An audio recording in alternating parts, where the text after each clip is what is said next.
Hello everyone. Mendy has approached me and asked me to talk about flossing and brushing.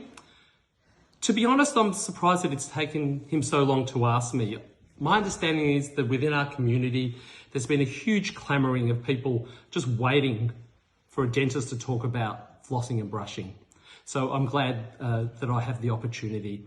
Apparently, this has also been fueled by last week's chicken risotto by Tony. Everyone's really having problems picking bits of chicken or their vegetarian alternatives from their teeth. So I'm hopeful I can give you a whole lot of really good tips. Floss comes in many different varieties. You can get them in big containers, big packaging, small packaging, upside down. You can use it for implants. You can use them for bridges, lots of different types. You can get them in bulk, lots of ways to floss. And I'd like now to discuss with you flossing technique. Dad, no one is interested. Sorry, can you just keep the camera going, Kim? Yeah. Ella, or what do you mean? It's so boring. Really? Very. Oh, I would have thought people would be interested. Look, I won't go into technique now, but if you're in shul on Shabbos, you're welcome to come up to me, socially distanced, so I can shout over to you some really good techniques. Brushing. Brushing is also very important. Toothbrushes come in all different varieties. You can get them manually. You can get bamboo ones, scrubbing ones, fancy electric toothbrush ones. All these things are important to brush your teeth. Try and do it twice a day because you really want to get your teeth clean and keep yourself healthy. Now I'd like to discuss with you some toothbrushing techniques. Dad, this is actually embarrassing. Kim, you're the one holding the camera. Ella, do you agree? Yeah. What, people aren't interested in technique? It's just boring. Okay. I won't discuss techniques now. Feel free to come to me at Kiddush. I really have so much information. It's really exciting stuff. Dr. Jack, the vet, yes, you can use Japanese whiskey as an alternative to fluoridated water. That works well. I'll just say cheerio to everyone. Please keep healthy. There's no doubt that keeping yourself healthy with your dental hygiene is important for your immunity, important for your health. Wishing everyone the best. Good Shabbos. Shabbat Shalom.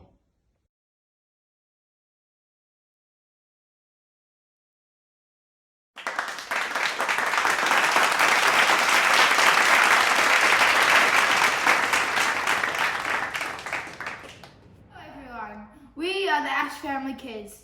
I'm Zach, this is Mila, and this is Ella, my very cute little sister. Today, we are cooking roast chicken and veggies and bananas. Now spread all the condiments on the tray in a single layer. So first we'll put on some chicken, oil, just a plate. Then we'll put on some potatoes over here. Like around the plate, try to add as much as possible. So you get potato all over your chicken. Then we'll put in some zucchini. And you can put it all over the dish. And what's Mila putting on? Mila's putting on some onions. Try to spread them as much as possible. Now what's Mila putting on? Now she's putting on some garlic. Then spread them as much as possible. Now what's Mila putting on? Now she's putting on some garlic. Then And what did you put on? here, What's that? zucchini. Here is Parsnip. parsnip. Just spread them out. Like this. Mila, what are you putting on? Cauliflower.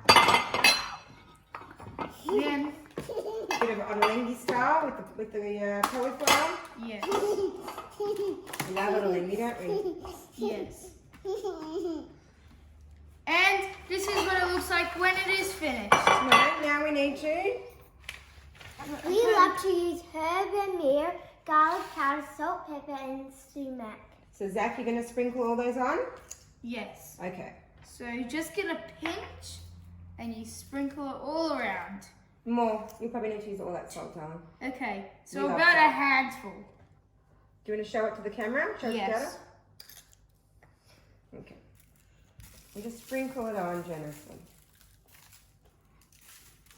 You can tip the rest on, darling. Okay. See? Then some pepper. Cracked black pepper, yeah.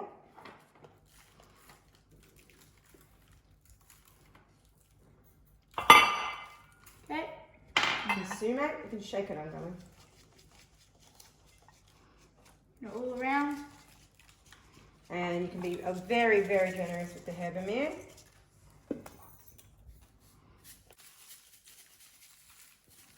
And just because we love garlic, some extra powder, garlic powder. Some people might find the garlic pieces enough.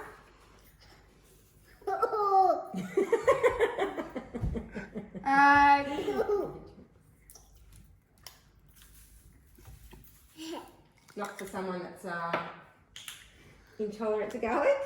Okay, and then what did we do last week? Okay, and now we cover the silver foil, cover the dish with silver foil, and Tabby and Adult to put it in the oven for you for about 50 minutes. I will be going in the oven. Then uncover and put in oven for another 15 minutes or until chicken looks golden.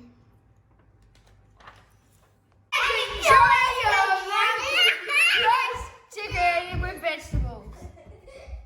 The roast chicken and the vegetables out of the oven. Now it's ready for dinner time. Looks amazing.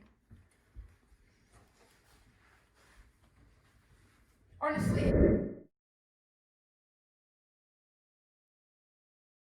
Welcome back. For dessert, we are making gluten-free banana bread by Jessica Sippel. You will need dry ingredients. 2 cups of almond milk, half a cup of LSA, a quarter cup chopped walnuts, a quarter cup PSYLLIUM husk. 1.5 teaspoons baking soda, 2 teaspoons ground cinnamon, 1 tablespoon maple syrup, a fresh dates chopped, 4 fresh dates chopped, 2 tablespoons raw cacao nibs or powder. We are using nibs. Wet ingredients are 3 eggs, 2 teaspoons virgin organic coconut oil melted, 1 teaspoon vanilla extract, 3 ripe bananas mashed, 1/4 almond milk. Preheat oven to 180 degrees.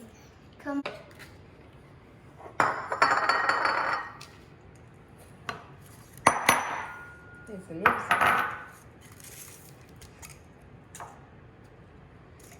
This is what it looks like when all the dry food is in. Great. Now, Millie, you're going to mix those gently, or Ella is. Ella's going to do it. And Zach, you're going to put all the wet ingredients into this bowl here. Off you go. Okay.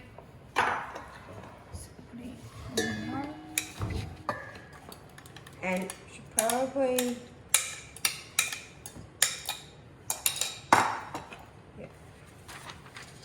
The eggs. Yeah, Millie, you can help her. The wet mixture to the dry mixture, mixing as you go. Okay, so slowly. Stop. Now mix that little bit. Ella wants to mix too. Okay, just a minute, darling. Now add some more dry mixture. I'll probably put a whole lot in. Now mix as you go. Zach, do you want to just give them a bit more instructions here about if it's... The mix is too wet, add almond milk, and if it's too dry, add almond milk. Good job. Mix that. Mix. Now Mix mix like the rest this. of it. Mix. Ella's muting everybody out. She's on a mission. It looks good. Meanwhile, Zach's doing what we all love to do. Licking out the bowl. I want to do it also. Use a standard loaf tin or a smaller one like we are doing, like this. So it's pretty small, but you can do any size. Remember to line with baking paper. Spoon the batter in the tin.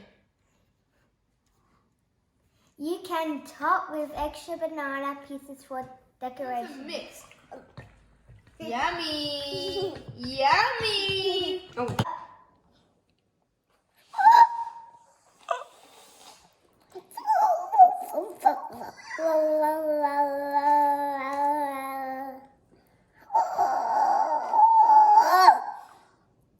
Thumbs up. Is it a thumbs up? No. Is it a thumbs up? Give me one thumbs up. Thumbs up. This is the banana bread ready to go in the oven. So that's what it looks like. Bake for 45 to 50 minutes. To check it if cooked, stick a skewer in and check it comes out dry. If the top is starting to brown, cover the foil and continue to cook. This is our banana cake. finished product. Have a good Shabbos, everyone. I hope you liked our cooking. Bye.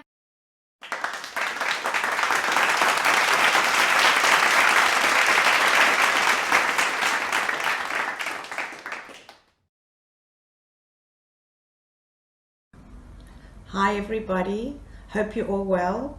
I miss seeing you around in Shul every Shabbos. Hope we will get back soon together again. I'd like to take this opportunity to thank Mendy for giving me the honor of talking about this week's Parsha, Parsha Pinchas. There are three things that we can learn about this week's Parsha. We learn about Pinchas' reward for his bravery.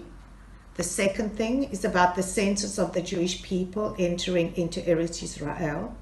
And the third thing is about all our festivals. In between the second, which is census, and the third, our Jewish festivals, we learn two things. The daughters of Tzalachat and the question about the inheritance. And then Yeshua, who gets appointed as the next leader to take the Jews into Eretz Israel. Yeshua used to clean the Beit HaMikdash after the men had finished learning and gone to bed. Othniel ben Knas was a contemporary of Yeshua and would have been a much better leader because he was a genius. Would you not want to choose a genius? Why choose Yeshua? Yeshua had leadership qualities that led from the heart and not from the head. They picked a person who related better to people more. And we see this in the Hebrew words melech, which is king. Mem, lamed, and chaf. These letters are right in the middle of the Hebrew alphabet. And the job of a leader is to unite people from different ends of the spectrum. Mem, lamed, and chaf are also backwards in the alphabet. This shows us that a leadership job is to take behind them, to look behind them, and to make sure that people are following them, not just to look forward. The word malach is also used for the word advice, which means a good leader must not only give advice, but must also take advice. This is contrast to Othniel ben Knas, who had all the answers. So what does it tell you about Yeshua? It tells us that small things matter to him. He cares about Torah, and he's not too big on COVID. One of the things we have learned during the COVID-19 is that we are all equal, and in it together. It does not matter who you are, or what you are, or where you come from. We can learn from Moshe Rabbeinu, who chased a sheep who had left his flock. And by saving his sheep, he was led to see the burning bush. And what do we learn from Yeshua? No job is too small. We also learn how to relate together on a human level and to show care and sensitivity to others. The message that I want to share with you from this week's Parsha is that with any action or conversation, is no matter how small it is or insignificant, it can make a big difference to someone's life. Shabbat Shalom, and thank you. The yard sites for the upcoming week: Yafa Olensky for her sister, Debbie Samuels, Leora Givoni, and Michael Birnbaum for their father, Shia Chaskell for his sister, Mira Robinson for her mother, Helen Menashe for her mother, Ruth Schuster and Susan Schemmel for their husband and father, and Shaul Vardi for his father. Wish you all long life. The upcoming Jewish birthdays for next week: Ruby Berman, Anna Bulkin, Gemma Davis, Taylor Dembo, Andre Goldenberg, Flora Goldenberg, Dina Grauman, Noah and Ronnie Levy in Israel, Liron Novosenets, Alex Oberler, Leslie Oberler, Rani Pinchas, Adam Shonker, Jacob Smith, Kayla Smith, and Tilly Snyder. We wish you all a very happy Jewish birthday.